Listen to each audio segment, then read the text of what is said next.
thank you very much for inviting me and giving me this possibility to tell you a little bit about what we do in Germany as Kormoran research.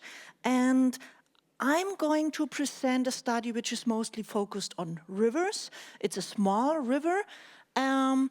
And as I have quite a long time to talk to you, which is very great, thanks, I give you a small content. So I will start with the problem of the ecological quality and eutrophication. We have huge eutrophication problems in Germany. And then I want to talk about how fish might be used to impact these eutrophication problems or to mitigate some of those. Then I would want to talk about potential cormorant effects on those fish populations, and then give you a short overview about what could we do, what measures could we take. Okay, I mean, you probably all know the European Water Framework Directive and its aim to reach the good ecological state or status in all water bodies. And since I'm concerned with streams and rivers, I can show you here the Germany map in respect to ecological quality. And as you can see, there's almost no green. So it's mostly moderate to bad state. And we spent a lot of money for restoring river quality and water quality, 27 billion euros until 2021, and still it feels as if we didn't reach anything. So that's probably wrong. We probably achieved something, but still you can't see it on the map. So what is the situation in Germany? Of course, we have sometimes really bad degraded systems with structural problems, and there is going on a lot of restoration, as you can see here, even if the situation is very complicated because we do not have space at all. Yeah, so, but even if we do such large restoration projects like here, we often do not see an increase in biota. So neither invertebrates nor fish seem to recover after restoration projects like that. And one stressor which could prevent the recovery might be eutrophication. And there is a nice model study of McDowell, and they analyzed all the big catchments and checked which catchments were limited, or where the algae grows, in which catchments were limited by phosphorus, those are the red and orange ones, and in which catchments it was nitrogen. And as you can see here, Central Europe, that's mostly phosphorus. And the shade of the color means whether this, the concentration in that catchment is high enough to probably cause algae mass developments, like algae blooms. And as you can see here as well, in Central Europe, we are almost everywhere have unacceptable high phosphorus concentrations. So we have a huge potential eutrophication problem. Of course, not all the streams and rivers are eutrophicated, but generally it's a real big problem we shall concentrate on, I think. So what happens when you have a eutrophicated stream or river? What happens there? The eutrophication can impair not only biodiversity, but also self-purification and some other ecological functions. And this is a problem. I mean, you are probably, you know what happens in lakes and in the marine systems, but what happens in streams? If you have a lot of light and if you have an increased phosphorus input, then you get periphyton, those algae biofilms, and they completely cover the whole sediment of the stream or of the river. And by covering this sediment, they block the water exchange between surface and subsurface. And this is a problem because all the self-purification is done here in the sediment. And if you don't have water exchange anymore, then of course there's no more self-purification. And when you have those algae blooms, you find oscillating pH values and oscillating oxygen concentrations, especially in the hyporheic zone. And of course, the clogging is a problem. Now, to show you some values, to show to you how dramatic the situation can be, this is the oxygen concentration in the sediment of the river. And you see that already in 5 to 10 centimeters depth, you get down to maybe 2 milligrams of oxygen. And this is not enough for most of higher life. And as you can see here, a lot of variability in pH value, reaching values up to 10. And this is, of course, a problem for many organisms, fish, for instance. So, okay, so eutrophication can be a huge problem. And now I want to introduce you to our case study, the River Nister, where we worked. And in fact, I didn't decide to work there, but some guy came to me and told me, well, this river is getting worse and worse, and I don't know what the problem is. You need to analyze that. And he showed me pictures, and this is a picture from a bridge. It's a small dam here. And he said, well, it used to look like that, but look what it looks now. All those green stuff here, we do have a real big problem with water quality. And of course, I told him, well, okay, you have too much phosphorus. But he said, well, no, but we had that before. And I checked, he was right. So there was all that phosphorus, but all of a sudden, the state of the ecosystem changed. And he said, well, that's the cormorant. And I said, well, yeah, maybe, but I don't think so. So this is why we started to work on this system. So we had a big drop of water quality, of ecosystem quality, which was endangering some really protected species. So to give you an idea where we are, so this is in Western Germany. It's mountainous stream, as you can see there. So it's a little bit of a mountainous region, so it's a little bit wetter and cooler compared to the surroundings. The structure of the river is relatively nice, so it's kind of natural, not completely, of course. And we have a rural catchment, as you can see here, a lot of greens, almost no intensive agriculture, a lot of grassland, and we had a high biodiversity, a lot of endangered species. So in Germany, you almost have no salmon at all, but there we had natural breeding of salmon, and we had Uniocrassus, Margaritifera, so pearl mussel.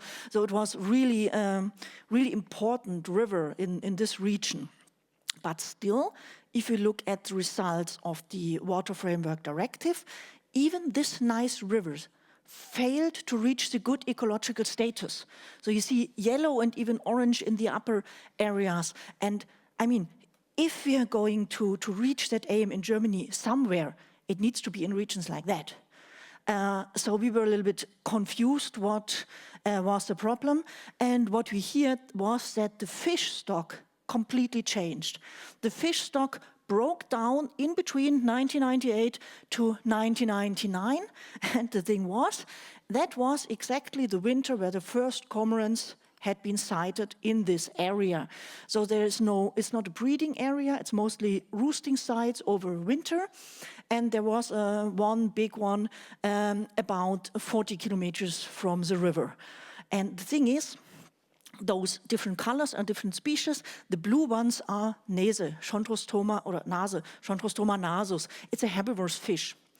And it's the only obligate herbivorous fish in Central Europe. And of course, if you would reduce the biomass of the grazer, then algae biomass could bloom. Though our idea was, if indeed cormorant would feed on Nase, reduce it drastically, so then Nase couldn't reduce the algae anymore, and we would have a big problem. And in that case, of course, we would need to have a cormorant management to achieve a good ecological state of that river. The thing is, you need to analyze that. You need to really prove that this is the case. And this proof is difficult because it has two different parts. The first part is kind of easy. First, you need to show that herbivorous fish do really have an impact on the ecological state. But secondly, you really need to show that cormorants reduce the stock of the herbivorous fish. So that really cormorant is a problem for the reduced fish stock. The first, I call this fish study, was, it was a lot to do, but it was kind of easy because you could just stock this herbivorous fish, and we also stocked chub as well to have a higher biomass. And we hypothesized that they would reduce the algae biomass, they would thereby reduce the clogging of the sediment, and of course increase the oxygen supply. Now, this is easy, you can just have a hypothesis and measure that. And the second part is much more difficult. How can you show that cormorant, in our case winter predation, would really be the reason which reduced the fish stock? But I'll start with the fish study. So our idea was that those herbivorous fish would reduce the algae biomass. This in turn would increase habitat quality, and the second idea was that the cormorant predation over here was responsible for this decrease in fish stock, which increased the eutrophication effects. So to be clear, of course there is too much phosphorus. Otherwise we wouldn't have algae blooms. But with this phosphorus still, without cormorant, everything seemed to work. Okay, so and if this, our idea, was true, then of course we would need a European cormorant management plan. So what did we do? For the first study, for the fish study, we did a large-scale ecosystem experiment. So we had that stream, and we had a manipulation phase where at first there was no fish in the upstream reach, and then we had a downstream reach with a lot of fish, and in a second phase we had fish everywhere. So this is important. You cannot just compare those two stretches, because the differences between the two stretches could have been natural. It needn't have been the fish. So this is why you have this complicated design, and now it gets a little bit more complicated. You don't compare the stretches directly. So you compare, you calculate the differences between the two stretches, and you do that in both phases, and then you look for a change in difference. So that's a little bit all around. Two differences and the change in between the differences. But it's the only way to get statistically sound results. So just to give you an impression what we would be looking for, those are not real data, it's just to show you what we would expect. So we have difference of some value, I don't know, pH, whatever, and you have some difference here in the first phase, and then you need to see that drastic change to the second phase. And this difference, this is caused by fish, in spite of all this variation. So this is what you need to look for. Sorry. Okay, and to be able to check that, of course, I need to show you whether our experiment really worked. So fish manipulation is not easy.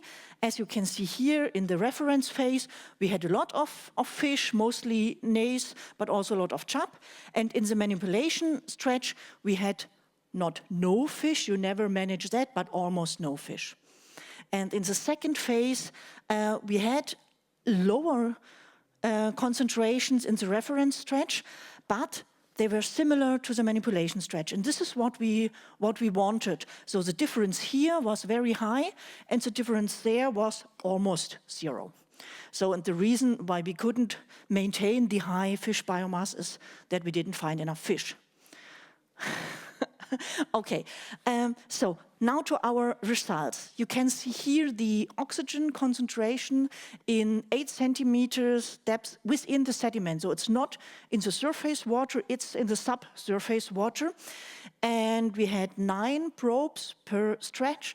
And as you can see, there's a lot of variation. It's seasonal variation, it's obviously spatial variation, and you cannot really see much. But if you calculate now the differences, always between the blue and the gray dot, you have the difference, then you really see something. And as I showed you in the principal graph, you see this huge change in between the two phases, and this was significant. And you see here the difference in oxygen concentration, and now you need to think, okay, the difference, manipulation minus reference, then the change of the difference needed to be positive or negative. I can tell you positive means more oxygen in the presence of fish. So this fish stock really increased the oxygen concentration in the sediment. And now you might ask, okay, but is it relevant? I mean, you can produce a statistically significant result, which can't tell you anything because it's really low, the difference. But though this is a proportion of oxygen increase, and you see that at the annual mean, you have about you start in the phase 1 with a little bit more oxygen in the upper stretch, but you have 1.6 times more when you put fish in. And this difference is even bigger if you just look at the spring data when, for instance, Nase and chub are spawning and when they need the oxygen in the sediment. And in numbers, it's 8.3 or 2.7 milligram per liter. Doesn't sound much for surface water, but for subsurface water, where you have 2 milligram, then 2.7 milligram more is usually what the fish do need to survive. So it's between no reproduction and reproduction. This is a difference here. So we think that the increased oxygen supply is really ecologically relevant. Okay, now for our scientists, we also always want to know how it works. So having more oxygen is fine, but why? And our idea was that the algae biomass would be reduced, then there would be less clogging and thereby more oxygen. And here we were a little bit disappointed, and the reduction in algae biomass was much lower than we expected. So it is kind of more or less significant here with P of 0.056, so just forget the 6 and then it's it's okay, but it's not significant in riffles. The problem is that, of course, you have a lot variation. If you pick out 10 stones and just by chance only 2 stones had been used by Nase to feed on, then the results get a little bit, you lose, I think, the differences. So we think we could see them, but obviously we couldn't measure it. So, but the effect was stronger in pools because Nase preferred to feed there, of course. But if we look at the water exchange, the vertical flux of the water between the surface and the subsurface, then the difference were significant again, and it was significantly higher water exchange in the the annual mean, and in spring the situation was even more clear. So whatever happened with the algae, whenever it's maybe not significant, it was enough to induce this kind of change. So to sum it up, the increasing stock of herbivorous and omnivorous fish really led to higher oxygen supply in the subsurface zone where the self-purification appears. It increased the water exchange between surface and subsurface water, and it kind of reduced the algae biomass.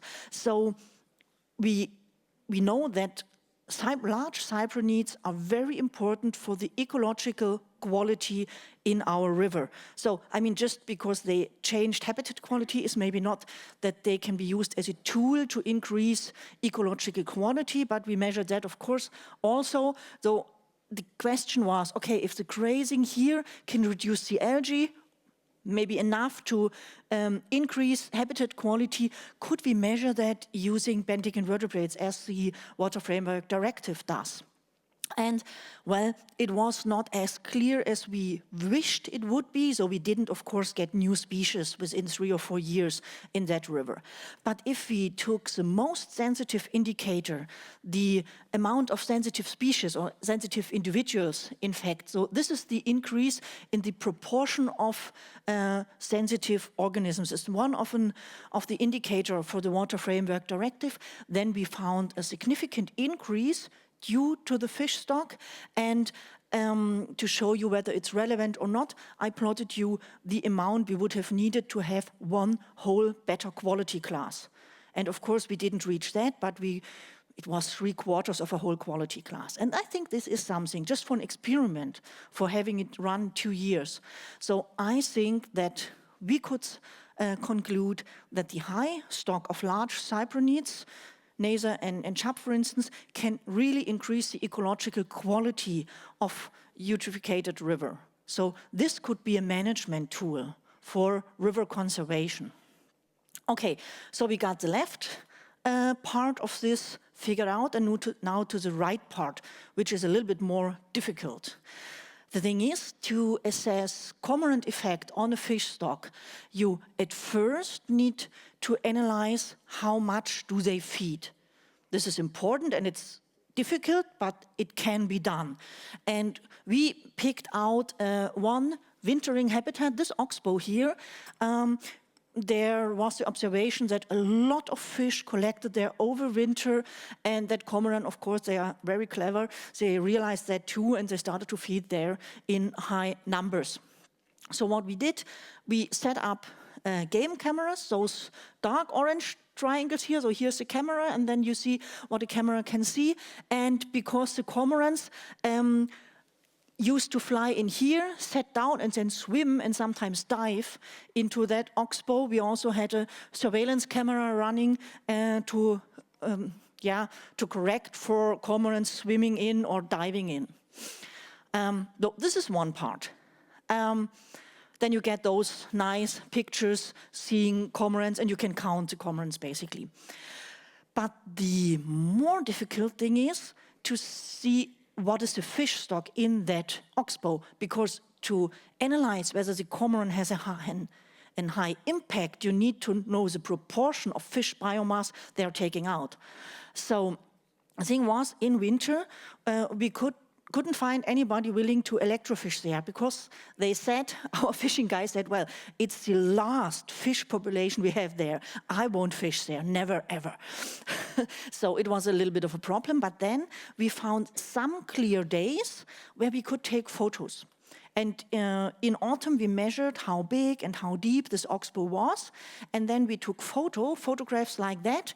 And I mean, you can't see it here, but when you stand there, you can see that there are at least 3 levels of fish, one under another. So there are 3 fish, one under another, and you can't see until the ground. So we assume that we have probably 4 layers of fish. And then you can count the upper layer of fish. You can even measure the length of the fish. And I mean, more or less, everybody of you know fish behavior. Wintering fish tend to go down. So we expect that in the lower levels, we had even more fish or bigger fish. So we felt pretty good about this assumption, having 4 layers of resting fish, measuring fish density and biomass in the upper layer, and then multiplying it basically by 4. So it's just an estimation, but it's the nearest we could go there. Okay, now we were able to compare both numbers. I give you at first some observation about the cormorant activity. We have here observations per week, and with observations, I don't mean flying cormorants, I mean feeding cormorants. And of course, we corrected that 2 cameras could have taken the picture of the same cormorant. We figured that out. So you can see this is winter, the week of the year. You see in the first part of winter, we still do have a pressure, but it's not so bad. And the highest pressure is here in spring, in March and April, because we do have some breeding pairs in Germany, but we have mostly wintering birds. And in this time of year, they mixed. So we already had some birds who planned to breed there, and we still had some birds who hadn't left yet. And unfortunately, hunting is permitted only till the middle of February, because we are told that from then on birds could be nesting. And the problem is that the spawning season of fish, of course, is relatively early here, because Nase is a cold stenothermic fish, so they spawn pretty early. Though we have the timing with the highest predation pressure without any possibility to hunt or to protect the fish, and during spawning the fish won't protect themselves, of course. This is one problem, and another problem is that especially herons learned to hunt together with cormorant. So usually they come first because they see some cormorants flying, and they stand on the edge of the oxbow, waiting till the cormorant push all the fish towards the edge, and then they get, of course, nice fish. So we have predation pressure of a lot of different bird species. Okay, then we assumed that, we heard that today, cormorant eats maybe about 500 grams per day. And our question was, of course, how much could it eat with just diving once? The fish density was really high. So we had 2 estimates. For the first, we estimated that it needed only 2 tries to get the full daily ration, and with the other one, we estimated maybe 3 trials. Because usually you see them, you see them feed, sit on the land, wait until the gut is kind of empty again and go in again, and then they fly away. So we think it's 2 times, but it could be 3 times. And the other birds here, heron, egret, and goosander, they usually stay much longer. So the heron stays there all day. So we assume that it feeds its whole daily ration when it's there. So we have no different estimations for those species. Okay, so our oxbow is very small, just 0.04 hectare. And we estimate that between 300 and 450 kilograms of fish had been taken out over this one winter. The winter going from the end of October till the end of March. So this doesn't tell us so much, because now we know how much fish they eat, but still not what is the proportion. And if you see here the proportion of the complete fish stock, it doesn't look that much. So you could maybe say, well, of course it's not so bad. It's not even 30%. But the people used to estimate fish yield know that the sustainable yield you can take out of a system year by year without endangering your fish population is about 30%. You can take out 30%, and if I just plotted here the available 30%, and depending on our estimation, it could have been that cormorant took out like 20 or even 25, so almost 30%. And cormorant on that place was hunted as intensively as possible. So there was someone there shooting almost daily. And even in spite of this pressure, of the maximum pressure that could be achieved, even then the cormorants took out more or less everything they could without endangering this population. And this seems plausible to us because the population there didn't decrease during that time when the hunting pressure was so high. So in our mind, we could thereby kind of prove, we couldn't really prove, it's not a scientific proof, but it pretty well looks like it, that cormorant can really, without any hunting, easily reduce fish biomass in a way so that we would have a problem. And the political conclusion is that we in fact do need a European cormorant management, because in Germany we can't do anything really against cormorants because they're not breeding there. So we need to give it to you guys to help us there. And why do we need that cormorant biomass is reduced? Because we want to reach the good ecological state following Water Framework Directive. We want to conserve ecosystem services like self-purification, and of course we need to conserve aquatic biodiversity. We do have EU strategies to see to that. And we can achieve something with this hunting. I told you that on that place where when we did the study, we had this hunting in place. You can see here this decline, and then what happened after 10 or 15 years of intensive hunting, the fish stock went up again. It's not the same.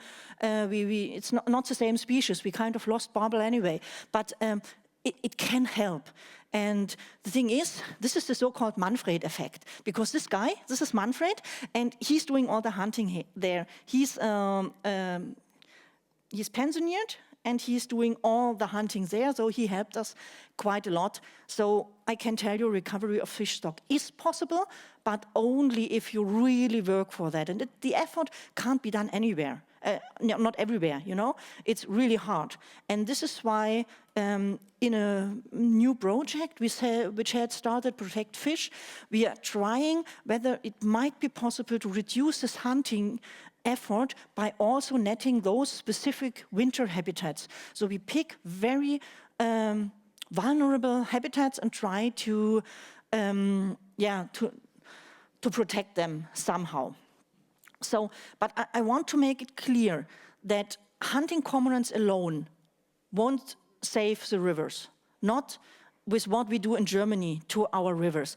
But in my opinion, without any cormorant management, we can't make it either. So this is the problem. We can't just try to find someone whose fault it is that we are where we are. So what we need, if we want to do river protection, we need to understand which stressors are there. And as you all know, we have a lot of stressors. So this is, of course, eutrophication. It's not only from agriculture, it's also wastewater, of course. Then you have this degradation, these problems, migration barriers and everything. And of course, you have habitat, climate warming with higher temperatures, more sun, lower water levels in summer, everything. And unfortunately, climate warming will increase all those negative effects of the other stressors. So we see much more pressure on our river ecosystems. And everything together will, of course, impair the aquatic biodiversity. So this is what we need to prevent, this impairment of aquatic biodiversity and, of course, of ecosystem services. So, okay, what might we do? And since I'm kind of focused on those eutrophication problems, I can just tell you one of the just one side of the picture. Let's think about eutrophication. An ecologist always wants to understand what controls a specific process. And the process important here is algae growth. Because without all those algae, we wouldn't have a problem. We wouldn't have oscillating pH values, we wouldn't have a lot of detritus, reducing all the oxygen, we wouldn't have clogging. So our aim should be to reduce the algae growth or the algae biomass. So let's see. Of course, nutrients, also with the wastewater, increases algae growth. This is clear.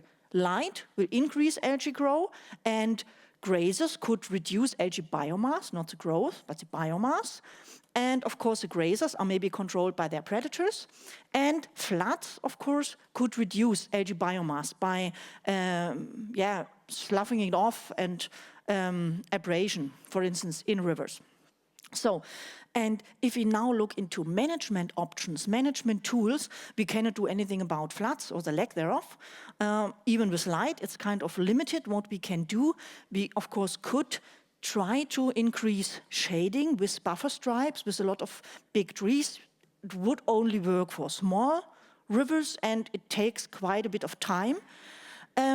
Of course, we need to reduce nutrient input. Easiest way is to do that with wastewater treatment plants. It's much more difficult to reduce the diffuse input from land use. It's almost impossible. Can be done, but it's much more expensive. So let's focus on the wastewater treatment plants here. And of course, what we also can do, ensure a high fish stock. Because this is a management tool. This can reduce eutrophication problems.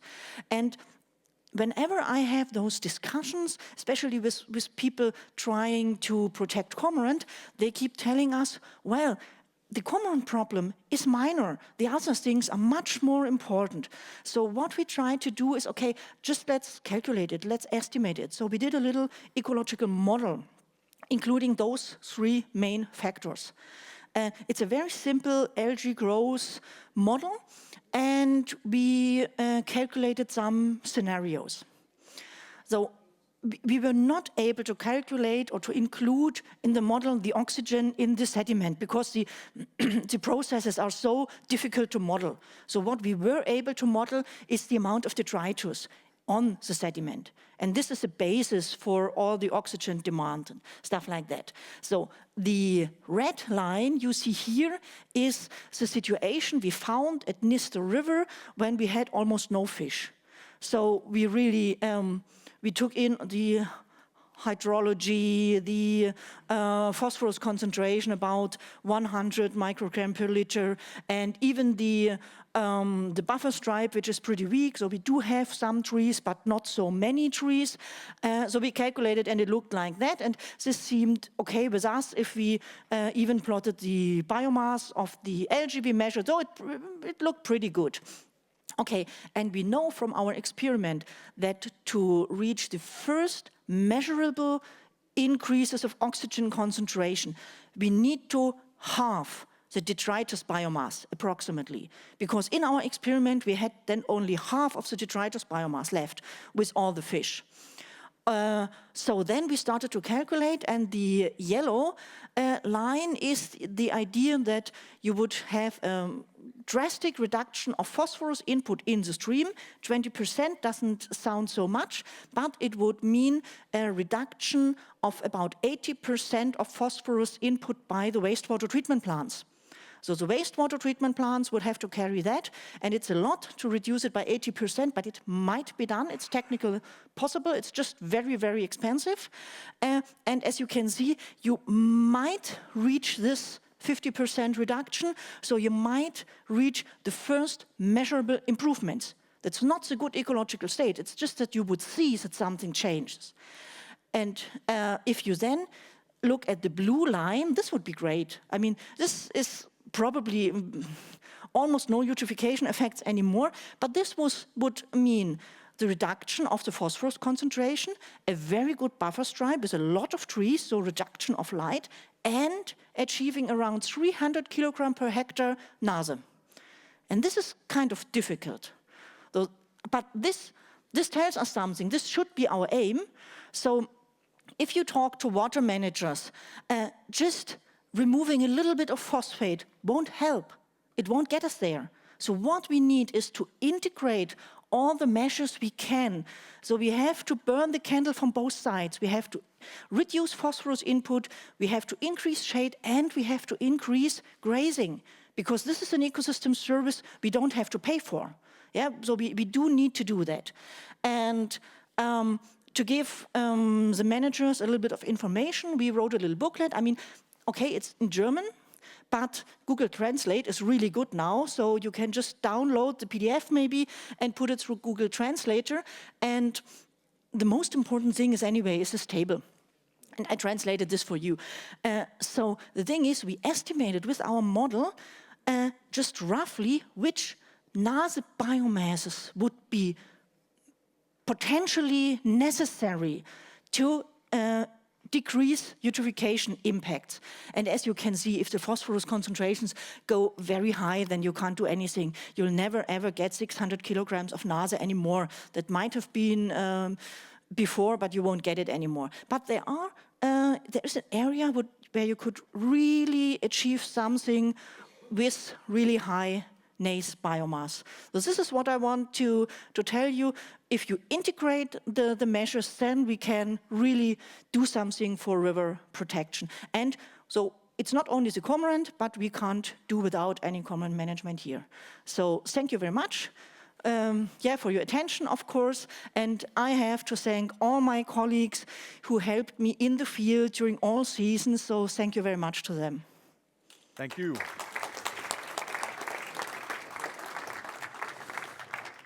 Thank you once again, and I hope that you are ready for some questions and comments. I think that we can start pretty broadly, because we have this lucky chance to have you here as a German person also, so to see like common attitude, for example, in public. Somebody has put down a question: what is the public attitude in Germany towards cormorants right now and lately? Yeah, so we do have a big conflict going on there, because in Germany, natural conservation is carried by the ornithologists. So we have a big understanding for bird protection, of course. And fishermen are more seen as hunters, so they want to use the fish. There's not so much fish conservation going on, so we usually get kind of booed out by the bird people, but the conflict is very emotional. So we have a lot of fishermen saying that cormorant is the only problem and we have to hunt them down to almost zero, and that of course doesn't help. So there's big political conflict which is not really discussed on the basis of facts. Has there been any common ground, so to say, in these arguments? We do have small cormorant management plans, but the aim of the cormorant management plans, of the local plans, is never ever to change the cormorant density. We are just allowed to scare them away from a specific habitat, but not to change their density. And then, of course, if you do not change the density, then they feed somewhere. I see.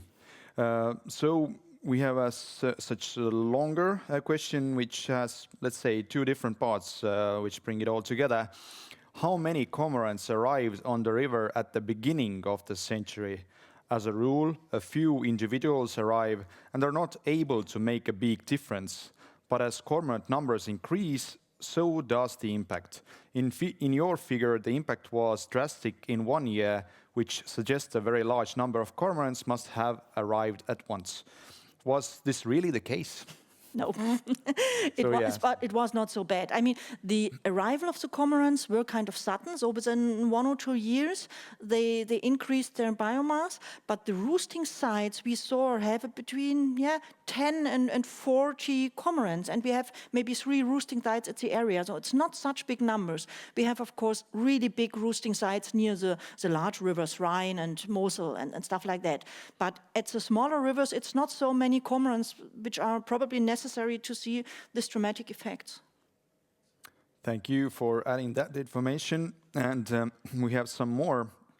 The thing is, isn't cormorant hunting dealing with the symptoms of the problem rather than solving it? So what's your point of view? You already showed some bigger picture, but you can come again. Of course it is. So if we would be able to solve the basic problem, the nutrient input and the structural degradations, and everything would be fine.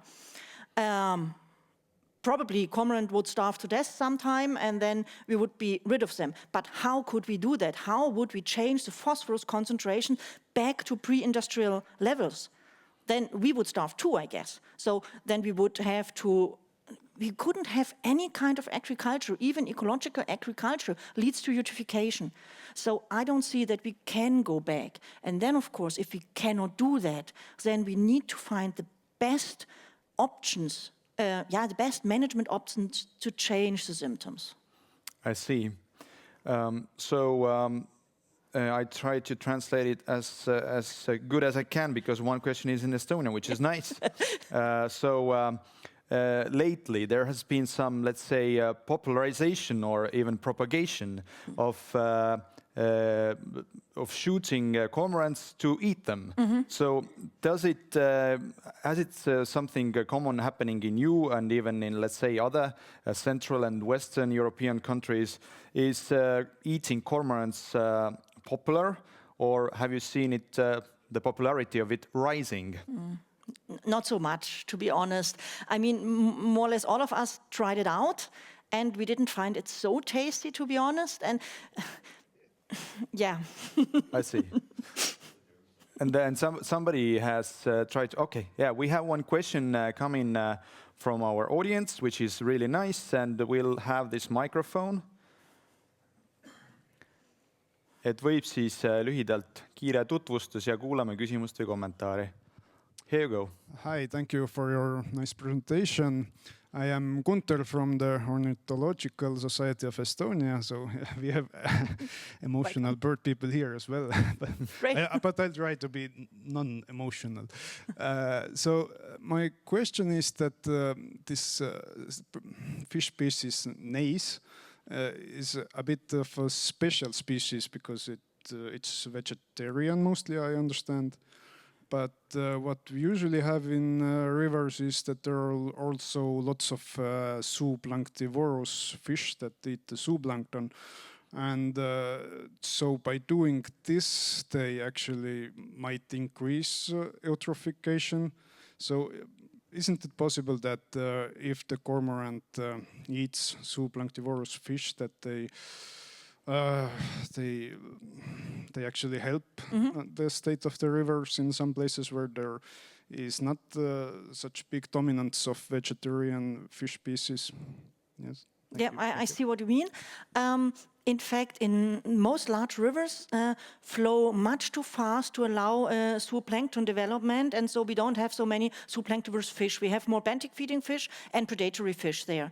So the problem you describe will not happen in rivers, but it can be in lakes, of course. So in lakes, you are exactly right. And in lakes, we see that the cormorant has, of course, effect on the fish stock, but a weak cormorant impact, if you do not have too much, it doesn't decrease water quality. It's more the direction you told, that by reducing planktivorous fish, you get an increase in water clarity. That works as long as cormorant doesn't switch to the predatory fish. If cormorant learns that the predatory fish is easier to catch or maybe tastier, then everything goes wrong again. So it depends which fish species is targeted. Yeah. Okay, thank you. Thank you. So do we have some questions more piling up in the system? I'll just have a quick look. Somebody has wanted to specify just how often do you deal with cormorants on daily basis? Is it like more or less included in your work, like every single week, or? You mean in my scientific work, or how often do we see that? Yeah, I think that he was or she was mentioning and thinking maybe in your scientific work. Yeah, and I'd say at least every week. So the cormorant problem is a big one. Second problem is eutrophication, and third is hydromorphology. I'd say in this order. Yeah, and all of them kind of combining together, as you showed in your models that you've been designing. They do. I see. Niisiis, kas meil on mõni küsimus veel siin koha peal? Proovin vastu valgust vaadata, et miski ei pimesta, et praegu ja tundub, et ei ole vist midagi juurde ilmunud ja nii ka siin. Nii et ma saan öelda suur tänu nende küsimuste ja kommentaaride eest ja ma loodan väga, et Carola liitub meiega päeva lõpus ka aruteluringis, nii et kui veel on küsimusi või kommentaare, mis tekivad, siis pange need kindlasti kirja praegu ja proovime siis nende küsimuste ja vastusteni jõuda veel ka tänase päeva lõpupoole. So thank you once again, Carola. Let's do a nice round of applause for her. Thank you very much. And we hope to see you in the end of the day while we have this discussion. So of course. You're welcome there as well. Thank you once again.